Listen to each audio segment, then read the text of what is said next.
नमस्कार दोस्तों। आज डेट है 24 मई 2020। आइए आज के इंपॉर्टेंट करंट अफेयर्स को डिस्कस कर लेते हैं। हमारा सबसे पहले क्वेश्चन है, पीपी किट मैन्युफैक्चरिंग करने के मामले में भारत का कौन सा स्थान है। देखिए, अभी भारत का जो स्थान है पीपी मैन्युफैक्चरिंग करने में, वह दूसरा स्थान आ गया है। पीपी क्या होता है? पीपी होता है पर्सनल प्रोटेक्टिव इक्विपमेंट है। व्यवसाय के हिसाब से जो पीपी होता है वो अलग अलग हो सकते हैं। जैसे एक कंस्ट्रक्शन वर्कर है, उसके लिए पीपी अलग हो सकता है। कोई भी फैक्ट्री में काम करने वाले वर्कर के लिए पीपी अलग हो सकता है। और कोई भी हॉस्पिटल में काम करने वाले व्यक्ति के लिए, जो डॉक्टर तथा असिस्टेंट स्टाफ होता है, उसके लिए पीपी अलग हो सकता है। यहाँ पे जो पीपी का संबंध है वो है हॉस्पिटल में काम करने वाले डॉक्टर्स तथा जो दूसरे स्टाफ होते हैं या जो सफाई कर्मचारी हैं, उनसे संबंधित है पीपी का। जिसमें ग्लव्स, ओवरऑल इत्यादि, बूट इत्यादि आइटम इंक्लूड होते हैं। इस पूरे जो एक किट होती है उसको पीपी किट बोला जाता है। यह किसी भी पैथोजन या जो वायरस होता है उससे उस डॉक्टर या जो दूसरे असिस्टेंट स्टाफ होते हैं उनको बचाने में मदद करती है। देखिए, आपने एक बात सुना होगा कि मार्च के एंड में और अप्रैल के फर्स्ट में हमारे देश में यह राज्यों की तरफ से यह काफ़ी मांग उठाई गई थी कि जो उनको नहीं है, जो इनफ अमाउंट में पीपी किट नहीं मिल रहे हैं, क्योंकि उस समय हमारे देश में पीपी किट की काफ़ी शॉर्टेज थी। क्यों शॉर्टेज क्यों थी? क्योंकि उससे पहले जो पीपी किट थी वो हमारे देश में न के बराबर बनती थी और इनका आयात किया जाता था। कहाँ से? चाइना से। अब कोविड 19 ने ना पूरी दुनिया को एक चीज़ दिखा दी कि जो वर्ल्ड है, जो पूरी दुनिया है, वो कितना ज़्यादा रिलाई करती है चाइना के ऊपर। क्योंकि आप देखोगे कि जो वेंटिलेटर हैं, मास्क हैं, पीपी किट है, ऐसे बहुत सारे आइटम हैं जो सिर्फ चाइना में ही बनते हैं, दूसरे देशों में बनते ही नहीं। आज से पहले उनका आयात होता था, लेकिन कभी भी जो दूसरे देश हैं चाइना के अलावा, उन्होंने कभी इस चीज़ को सोचा नहीं था। लेकिन कोविड 19 ने ये दिखा दिया कि कितनी गहराई से ये बाकी दुनिया है वो चाइना के ऊपर, उसकी जो मैन्युफैक्चरिंग कैपेसिटी है उसके ऊपर डिपेंड करती है। उसके बाद इंडिया ने क्या किया? इंडिया ने अपने पीपी किट है इसको बनाने का काम शुरू किया। जो ये काम टेक्सटाइल मिनिस्टर ने अपने हाथ में लिया, टेक्सटाइल मिनिस्ट्री ने। और पिछले 2 महीने में ये हमने जो अभी पीपी किट बनाने में, जो सबसे ज़्यादा पीपी किट बनाने के मामले में दूसरा स्थान पा लिया है। पहला स्थान अभी किसका? चाइना का है पहला स्थान। देखिए, ये कुछ आंकड़े हैं। प्रतिदिन अब हम 3 लाख पीपी किट बना रहे हैं। पिछले कुछ दिनों में, लगभग 2 माह में, 30 लाख के आसपास पीपी किटों को स्टेट को डिस्ट्रीब्यूट किया गया है। 9 लेबोरेटरी हैं पूरे देश में जो कार्य कर रही हैं। किसके लिए? जो पीपी किट हैं उनको, उनकी टेस्टिंग के लिए। और टेक्सटाइल मिनिस्टर का नाम देख लीजिए, स्मृति ईरानी। बढ़ते हैं अगले क्वेश्चन की तरफ। हमारा नेक्स्ट क्वेश्चन है, रिजर्व बैंक के गवर्नर शक्तिकांत दास जी ने बताया कि भारत की जीडीपी 2020-21 में नेगेटिव रहने वाली है। आप बताइए, अंतिम बार जीडीपी नेगेटिव में कब रही थी? देखिए, सबसे पहले तो जो गोल्डन सैस एक इंटरनेशनल एजेंसी है जो एनालाइज करती है जीडीपी के डाटा को और प्रेडिक्ट करती है किसी भी देश की जीडीपी को, उसने यह जताया था कि जो 2020-21 में का जो वर्ष है, ये इसमें जो इंडिया की जीडीपी है वो -5 रहने वाली है। अब उसके बाद पहले तौर पर सरकार या उससे जुड़े हुए किसी संस्था, इंस्टीट्यूशन ने खुले तौर पर यह स्वीकारा कि इस वर्ष हमारी जो जीडीपी है वो नेगेटिव में रहने वाली है। और ये किसने स्वीकारा? आरबीआई के गवर्नर ने। आपको ये बताना है कि लास्ट टाइम जो हमारी जीडीपी थी वो नेगेटिव कब रही थी। इसका आंसर है 1979। लगभग 41 सालों बाद ऐसा होगा, अगर हमारी जीडीपी नेगेटिव रही तो यह 41 ईयर्स के बाद ऐसा होगा कि हमारी जो जीडीपी है वो नेगेटिव में रहेगी। ये 1979 में नेगेटिव में क्यों रही थी? क्योंकि 1978 में जो डिमोनेटाइजेशन हुआ था और 1979 में अकाल आ गया था। इसके कारण जो जीडीपी थी वो नेगेटिव में रही थी। उससे पहले 1972 में रही थी, किस लिए? इंडो पाकिस्तान वार के कारण। उससे पहले 1966 में, और उससे पहले ये है 1965 में। ये दोनों समय भी क्या थे? वार व अकाल का समय था, 1965 और 66, जिसके कारण हमारी जो जीडीपी थी वो नेगेटिव हुई थी। अब 41 साल के बाद यह प्रेडिक्ट किया जा रहा है कि 2020-21 में जो हमारी जीडीपी है वो नेगेटिव रह सकती है। जीडीपी देख लीजिए, जीडीपी क्या होती है? देखिए, या कोई एरिया है, आप मान लीजिए ये किसी भी देश का एरिया है, या आप किसी स्टेट का भी मान सकते हो, क्योंकि स्टेट की जीडीपी को भी प्रेडिक्ट किया जाता है। इवन जो मेट्रोपॉलिटन सिटी है मुंबई, मुंबई की जीडीपी इतने करोड़ है या इतने लाख करोड़ है, बेंगलोर की जीडीपी इतने लाख करोड़ है, इसको कैसे डिसाइड किया जाता है? देखिए, जो एरिया है उसमें जो एक वर्ष के अंदर जो टोटल गुड्स और सर्विस हैं गुड्स क्या हो गए? ऐसे प्रोडक्ट जैसे जो हम यूज करते हैं, मोबाइल फ़ोन, लैपटॉप या किसी भी तरह के प्रोडक्ट्स, इनको गुड्स बोला जाता है। सर्विसेज क्या होगी? जैसे टूरिज्म सेक्टर में जो सर्विसेज प्रोवाइड कराई की जाती हैं, ट्रांसपोर्ट सेक्टर में जो सर्विसेज प्रोवाइड की जाती हैं, जो कंसल्टेंसी जो कंपनीज होती हैं जैसे टाटा, TCS, वो जो सर्विस प्रोवाइड करती हैं उनको बोला जाता है सर्विसेज। इस एरिया में जो टोटल, देखिए इस एरिया में जो टोटल गुड्स और सर्विसेज है ना, इनका जो टोटल प्रोडक्शन है वो कितना रहा है, यानी उसकी वैल्यू कितनी है। अब इसको यह कैसे देखा जाता है कि अभी हमारी GDP 5% से बढ़ रही है या 7% से बढ़ रही है। देखिए मानिए जो लास्ट ईयर है उसमें अगर 100 रुपये का उत्पादन हुआ था गुड्स और सर्विसेज का, अब कितने का होगा? अगर अब 107 रुपये का हुआ तो हम क्या बोलेंगे कि हमारी जो GDP है वो 7% से बढ़ रही है।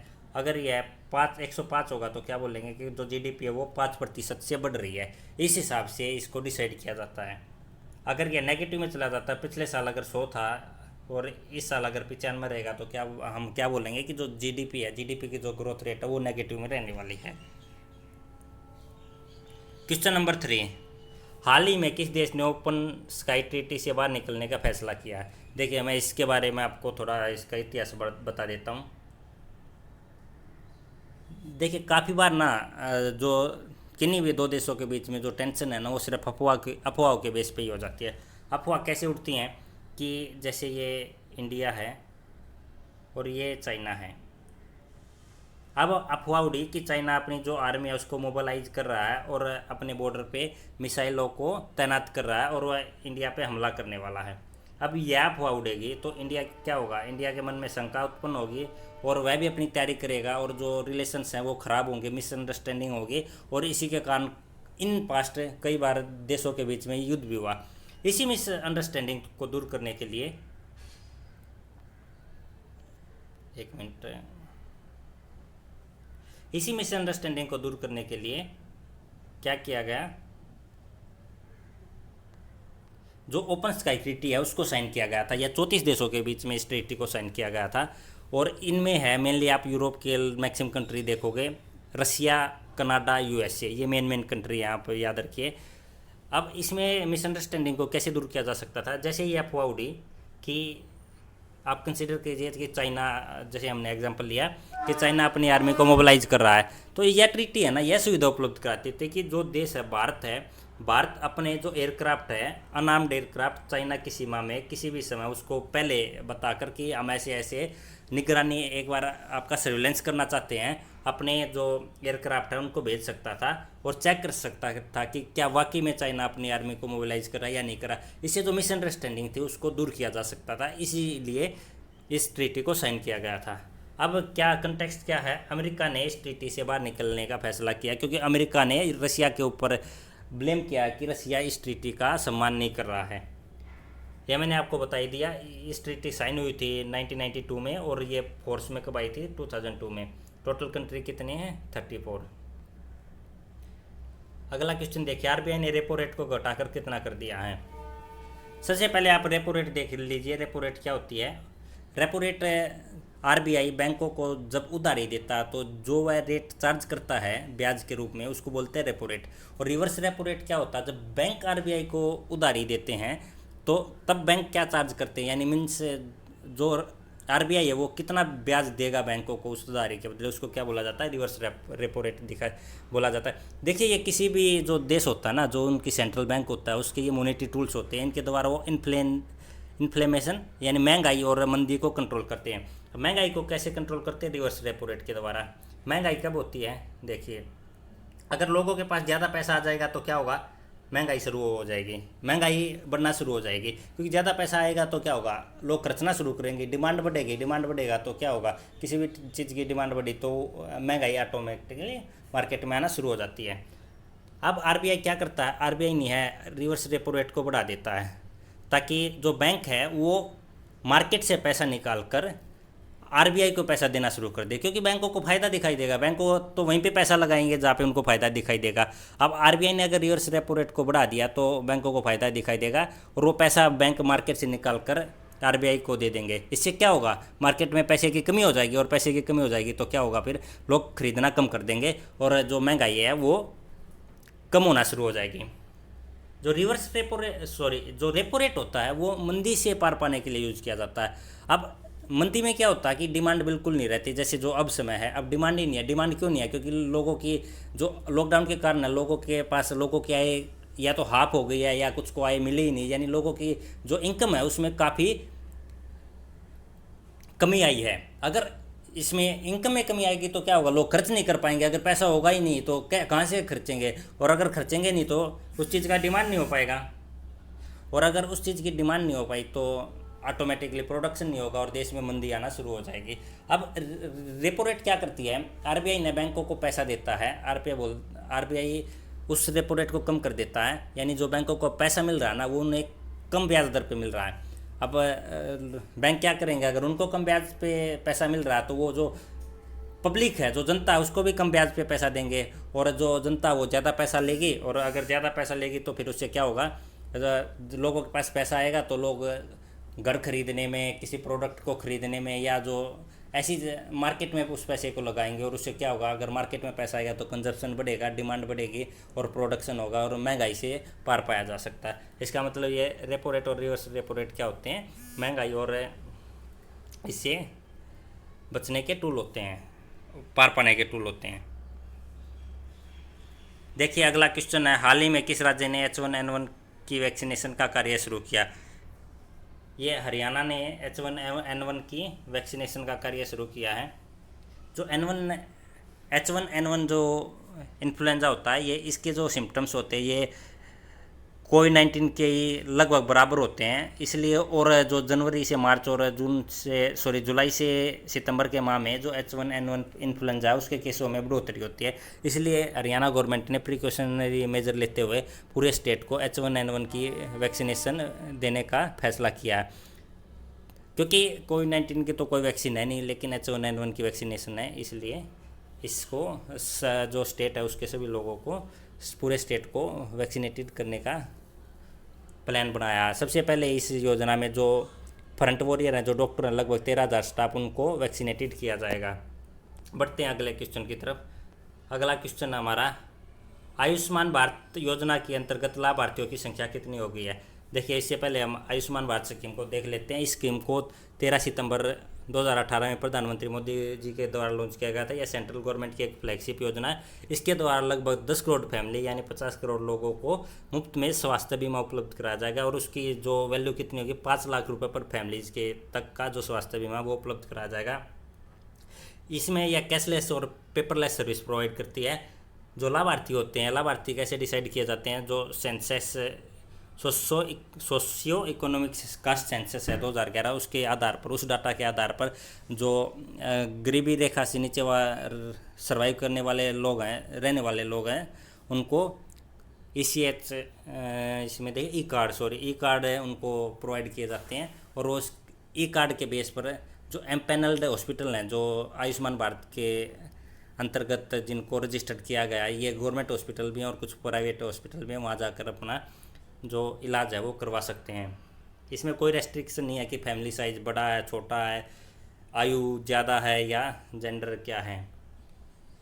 और स्कीम है ना ये पोर्टेबल है, कि अगर कोई भी हरियाणा का रहने वाला व्यक्ति किसी दूसरे स्टेट में, केरला, तमिलनाडु, आंध्र प्रदेश, कहीं पे भी जाकर इस योजना का लाभ उठा सकता है। अब लेटेस्ट क्या है कि जो सेंट्रल गवर्नमेंट है उसने जो कोविड-19 की टेस्टिंग और ट्रीटमेंट है उसको इसको आयुष्मान भारत योजना के अंतर्गत ले लिया। यानी जो आयुष्मान भारत के जो जिनका कार्ड बना हुआ वो अब उनका जो कोविड-19 की टेस्टिंग और जो इलाज है वो इसी योजना के अंतर्गत किया जाएगा। अब इस योजना से जो लाभार्थियों की संख्या है वो 1 करोड़ के पार पहुंच गई है। क्वेश्चन नंबर 7, हाल ही में किस राज्य ने ब्रेक द चेन कार्टून अभियान को लॉन्च किया। ये केरला गवर्नमेंट ने ब्रेक द चेन कार्टून को अभियान को लॉन्च किया, क्योंकि ये क्या कोशिश कर रहे हैं कि कैसे भी इन्होंने फर्स्ट वेव, केरला सरकार ने काफ़ी अच्छे प्रयास करके जो फर्स्ट वेव है कोविड-19 की उससे पार पा लिया है। अब सेकंड वेव है, उससे बचने के लिए इन्होंने ब्रेक द चैन कार्टून को किया, जो केरला एकेडमी है, कार्टून एकेडमी है, वो इसके लिए आगे आई है। और वो ऐसे मीम्स और वीडियो बना रहे हैं जिससे लोगों को मतलब जो एनएक्सटी है, एनेक्सिया होता है, चिंता होती है, जो स्ट्रेस होता है, उससे भी मुक्ति दिलाई जा सके और लोगों में अवेयरनेस भी फैलाई जा सके। हमारा आज का लास्ट क्वेश्चन है, अंतर्राष्ट्रीय जैव विविधता दिवस कब मनाया जाता है? ये 22 मई को मनाया जाता है। किस लिए मनाया जाता है? देखिए, प्रकृति व पर्यावरण में संतुलन बनाए रखने के लिए जैव विविधता दिवस को मनाया जाता है। इस धरती पे ना जो हर प्रत्येक वस्तु व प्राणी है, जो जीव जंतु हैं, पेड़ पौधे हैं, उनकी अपनी अपनी उपयोगिता है। अगर इनमें कभी भी किसी एक में भी कमी आती है तो क्या होता है, प्रकृति का जो संतुलन है वो बिगड़ना शुरू हो जाता है। और जिसके रिपरकशन क्या आते हैं, जैसे क्लाइमेट चेंजेज, और जो समर के मौसम में टेम्परेचर का बहुत ज़्यादा बढ़ना, और विंटर के मौसम में सर्दी का बहुत ज़्यादा होना, ये क्या है, ये रिपरकशन है इसी के बायो डाइवर्सिटी है, उसमें मिसबैलेंस होने के। अब देखिए, इस बार का थीम क्या था? Our biodiversity, our food, our health. इसके बारे में, इसके इतिहास के बारे में थोड़ा देख लीजिए। देखिए, 20 दिसंबर 2000 को जो संयुक्त राष्ट्र महासभा है, उसने एक प्रस्ताव को पारित करके 22 मई को अंतर्राष्ट्रीय जैव विविधता दिवस के रूप में मनाने का फैसला किया था। इस दिवस का मुख्य उद्देश्य क्या है? 22 मई 1992 को पारित किए गए नैरोबी एक्ट का पालन कराना तथा इस संबंध में लोगों को जागरूक करना। देखिए, नैरोबी एक्ट क्या है? ये जो बायोडाइवर्सिटी है ना, उसका कंजर्वेशन कैसे हो, इसी के ऊपर इनके कुछ प्रोटोकॉल हैं। उन प्रोटोकॉल को एक नैरोबी में एक कन्वेंशन हुई थी, उसमें सम्मिलित किया गया था, यानी वहाँ पे उनको साइन किया गया था। अंतर्राष्ट्रीय जैव विविधता दिवस आधिकारिक घोषणा से मतलब 2000 से पहले इसको 29 दिसंबर को मनाया जाता था। देखिए, बायोडाइवर्सिटी क्या होती है? हमारी धरती पे ना जो जीव जंतु और पेड़ पौधे हैं, उनकी अलग अलग स्पेसीज़ हैं, बहुत ज़्यादा स्पेसीज़ हैं। इन्हीं जो वैरायटी है, स्पेसीज़ की वैरायटी है, इन्हीं को जैव विविधता या बायोडाइवर्सिटी बोला जाता है। आज का हमारा यह वीडियो यहीं पे समाप्त होता है। Thank you for watching.